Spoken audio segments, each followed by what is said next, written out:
Shalom saudara, Tuhan itu tidak pernah senang ketika Tuhan harus memberikan ganjaran hukuman kepada manusia. Oleh karena itu di dalam Yoel 2 ayat yang ke-13 dikatakan, "Koyakkanlah hatimu dan jangan pakaianmu, berbaliklah kepada Tuhan Allahmu, sebab Ia pengasih dan penyayang, panjang sabar dan berlimpah kasih setia, dan Ia menyesal karena hukumannya." Oleh karena itu saudara, ketika hari ini mungkin kita melakukan kesalahan, kebodohan di dalam kehidupan kita, dan kemudian kita merasa tidak layak, kita menyesal, kita merasa hidup ini sudah sia-sia. Mari saudara, jangan kita merasa seperti itu. Penyesalan itu boleh, tetapi jangan biarkan kesalahan dosa yang kita lakukan itu terus menghancurkan kehidupan kita. Kita harus bangkit, karena itu yang Tuhan inginkan kepada setiap kita. Karena Tuhan itu mengasihi kita.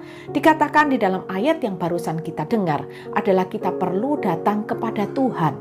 Ketika kita datang kepada Tuhan dikatakan, koyakkanlah hatimu, bukan koyakkan pakaianmu. Artinya ketika kita bertobat datang kepada Tuhan, bukan saja kita datang ke gereja setiap seminggu sekali, tetapi kita harus mengoyakkan hati kita. Artinya kita datang kepada Tuhan dengan hati yang hancur, dengan sebuah penyesalan yang amat dalam, dan sebuah komitmen di hadapan Tuhan bahwa mulai hari ini dan seterusnya sampai akhir kehidupan kita, kita akan mengikuti Tuhan. Kita akan melakukan setiap kebenaran firman Tuhan. Kita berbalik, hati kita bukan lagi condong kepada dunia, hati kita tidak condong juga kepada diri kita sendiri, tetapi hati kita condong kepada Tuhan.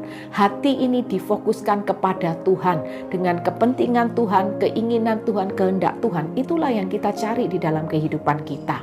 Dengan demikian saudara, maka Tuhan itu menerima kita kembali. Karena apa? Tuhan itu panjang sabar, dan Dia adalah seorang Tuhan yang penuh dengan kasih setia. Tuhan tidak pernah mau membuang kita, tetapi kitalah yang menjauh daripada Tuhan. Jadi hari ini jangan sia-siakan hidupmu. Jangan engkau merasa engkau tidak lagi berharga karena engkau melakukan kebodohan, engkau melakukan dosa.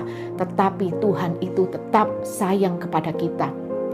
Jiwa kita itu berharga di hadapan Tuhan. Hidup kita itu berharga di hadapan Tuhan. Yang perlu kita lakukan adalah mari kita kembali kepada Tuhan.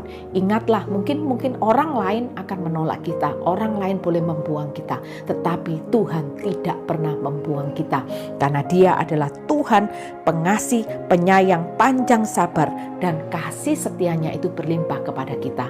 Yuk kita datang kepada Tuhan dengan mengoyakkan hati kita, dan kita berkata, Tuhan, mulai hari ini dan sampai akhir hidupku, aku akan selalu mengikut Tuhan. Tuhan Yesus memberkati.